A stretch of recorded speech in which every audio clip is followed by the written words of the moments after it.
and welcome back to Football Made Simple. The unthinkable has happened.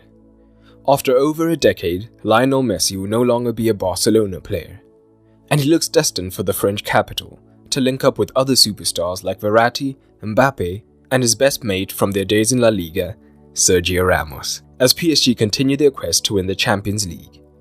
But how exactly will Messi tactically transform this team, and how could PSG potentially suit him better?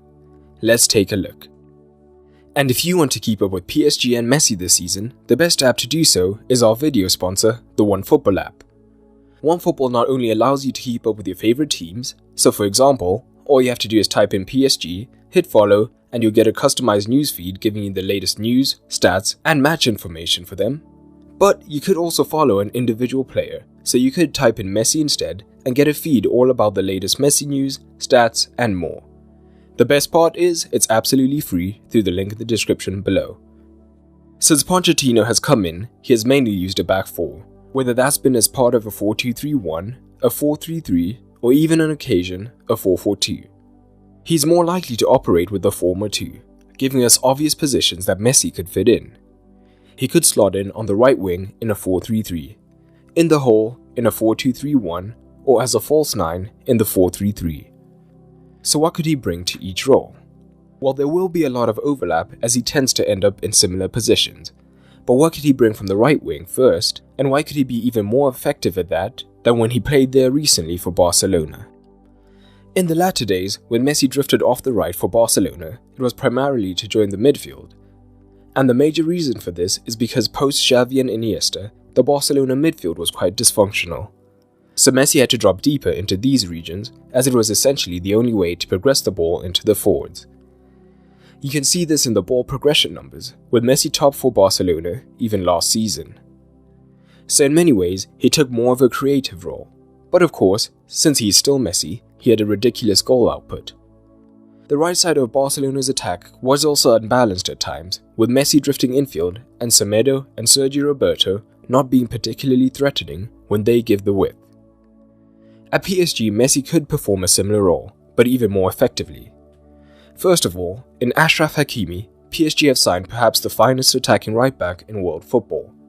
And his engine means that he'll be able to get up and down the flank for 90 minutes to provide the width, so even when Messi moves infield, there is still width.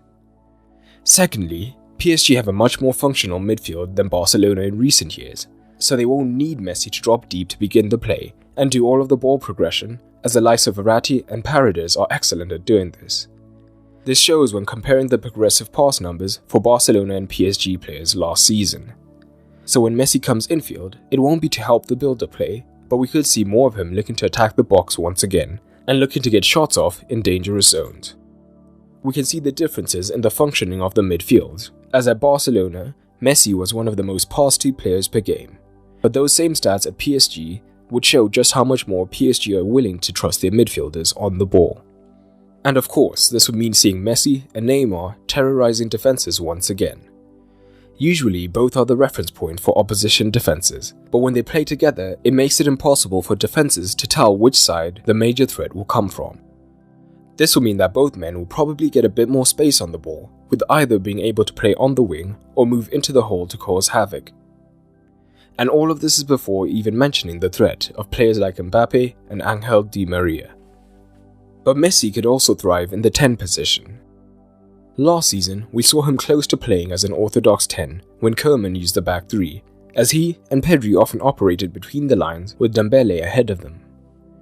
At PSG, Messi could play as the 10 with Neymar and Mbappe ahead of him, and this would allow Di Maria to play in his preferred position off the left wing and drifting infield. And Messi from this position will provide PSG a different dimension. Firstly, it means Neymar himself won't have to be a part of the midfield, looking to beat 2 or 3 players before advancing higher. Instead, Messi can do that, allowing Neymar to focus on taking decisive actions.